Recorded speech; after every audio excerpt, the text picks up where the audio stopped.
ನಮಸ್ಕಾರ ಎಲ್ಲರಿಗೂ. Thyroid hormone pregnancy ಒಳಗೆ ಎಷ್ಟು ಇಂಪಾರ್ಟೆಂಟ್ ಮತ್ತು ಯಾಕೆ ಇಂಪಾರ್ಟೆಂಟ್ ಅಂತ ನೋಡೋಣಂತ.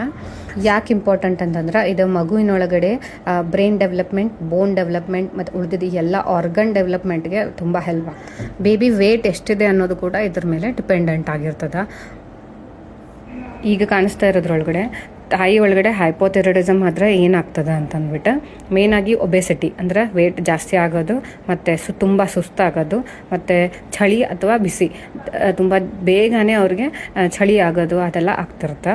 ಮತ್ತು ಮಸಲ್ ಪೇನು, ಜಾಯಿಂಟ್ ಪೇನು ಅದು ಜಾಸ್ತಿ ಆಗುತ್ತೆ. ಮತ್ತು ಒಬ್ಬೊಬ್ಬರಿಗೆ ಮಲಬದ್ಧತೆ ಕೂಡ ಆಗ್ತದೆ. ಇನ್ನು ಹೈಪರ್ ಥೈರಾಯ್ಡಿಸಮ್ ಆದರೆ ಏನಾಗ್ತೈತಿ ಅಂತಂದ್ರೆ ಹೈ ಬಿ ಪಿ, ನಿದ್ದೆ ಹತ್ತಂಗಿಲ್ಲ, ಅವ್ರಿಗೆ ಅವ್ರದ್ದೇ ಆದ ಎದೆ ಬಡಿತ ಗೊತ್ತಾಗ್ತಿರ್ತದೆ, ಕೈ ಶೇಕ್ ಆಗ್ತಿರ್ತವೆ, ಸುಸ್ತಾಗ್ತಿರ್ತದೆ, ತುಂಬ ಸಿಟ್ಟು ಇಲ್ಲ ನರ್ವಸ್ನೆಸ್ಸು ಅದೆಲ್ಲ ಬರ್ತಿರ್ತದೆ. ಇನ್ನು ವೆಯ್ಟ್ ಲಾಸ್ ಒಂದು ಆಗ್ತಿರ್ತೈತಿ. ಇದ್ರೊಳಗಡೆ ನಿದ್ದೆ ಕಡಿಮೆ ಇರ್ತದೆ ಮತ್ತು ಬಿಸಿಲಿಗೆ ಜಾಸ್ತಿ ಸೆನ್ಸಿಟಿವ್ ಇರ್ತಾರೆ ಇವರು. ಪ್ರೆಗ್ನೆನ್ಸಿಗಿಂತ ಮುಂಚೆನೇ ನಿಮ್ಗೇನಾದರೂ ಥೈರಾಯ್ಡ್ ತೊಂದರೆ ಇತ್ತಂದರೆ ಡಾಕ್ಟ್ರ್ ಹತ್ರ ಹೇಳಿ, ಅದಾದಮೇಲೆ ಅವ್ರು ಪರೀಕ್ಷೆ ಮಾಡ್ತಾರೆ. ಆಮೇಲೆ ಫಸ್ಟ್ ಟೈಮ್ನೇ ಹೋದ ತಕ್ಷಣ T3 T4 TSH ಮಾಡಿಸ್ತಾರೆ. ಅದಾದಮೇಲೆ ಪ್ರತಿ 3 ತಿಂಗಳಿಗೊಮ್ಮೆ ಅದನ್ನು ರಿಪೀಟ್ ಮಾಡ್ತಾ ಆಮೇಲೆ ನಿಮಗೆ ಟ್ಯಾಬ್ಲೆಟ್ಸ್ ಡೋಸೇಜ್ ಅಡ್ಜಸ್ಟ್ ಮಾಡ್ಕೊತ ಹೋಗಬೇಕು ಥ್ರೂ ಔಟ್ ಪ್ರೆಗ್ನೆನ್ಸಿ. ಸೊ ಯಾವ ಪರೀಕ್ಷೆ ಮಾಡಿಸ್ತೀವಿ ಯೂಶ್ವಲಿ ಅಂತಂದ್ರೆ T3 T4 TSH.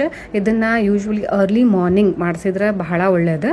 ಮಾಡ್ಸೋಕ್ಕಾಗಲ್ಲ, ನಿಮಗೆ ಟೈಮಿಂಗ್ ಓಡಾಟ ಅದೆಲ್ಲ ಜಾಸ್ತಿ ಆಗುತ್ತೆ ಅಂತಂದರೆ ಪರವಾಗಿಲ್ಲ, ನೀವು ಎಷ್ಟು ಬೇಗ ಆಗುತ್ತೋ ಅಷ್ಟು ಬೇಗ ಬಂದುಬಿಟ್ಟು ಹಾಸ್ಪಿಟಲ್ಗೆ ಸ್ಯಾಂಪಲ್ ಕೊಡಬಹುದು, ಅದಕ್ಕೇನು ತೊಂದರೆ ಇಲ್ಲ. ಅದಾದಮೇಲೆ ನಿಮಗೆ ಟ್ಯಾಬ್ಲೆಟ್ಸ್ ಹೇಗೆ ತೊಗೋಬೇಕಂತಂದ್ರೆ ಪ್ರತಿದಿನ ಅರ್ಲಿ ಮಾರ್ನಿಂಗ್ ತೊಗೋಬೇಕಂತೀವಿ, ಖಾಲಿ ಹೊಟ್ಟೆ ಒಳಗಡೆ ನೀರಿನ ಜೊತೆಗೆ. ಅದಾದಮೇಲೆ ಮಾತ್ರೆ ತೊಗೊಂಡಾಗಿ 1 ರಿಂದ 2 ಗಂಟೆವರೆಗೂ ನೀವು ಟೀ, ಕಾಫಿ, ಹಾಲು ಕುಡಿಯೋ ಹಾಗಿಲ್ಲ. ಓಕೆ, ಇಲ್ಲ ಅಂತಂದ್ರೆ ಅದು ಅಬ್ಸಾರ್ಪ್ಷನ್ ಸರಿಯಾಗಲ್ಲ. ಆಮೇಲೆ ಅಬ್ಸಾರ್ಪ್ಷನ್ ಸರಿಯಾಗಿಲ್ಲ ಅಂದರೆ ನಿಮ್ಮ ಮಗುವಿಗೆ ಕರೆಕ್ಟಾಗಿ ಹಾರ್ಮೋನ್ಸ್ ಸಿಗಂಗಿಲ್ಲ. Okay, be careful. Thank you.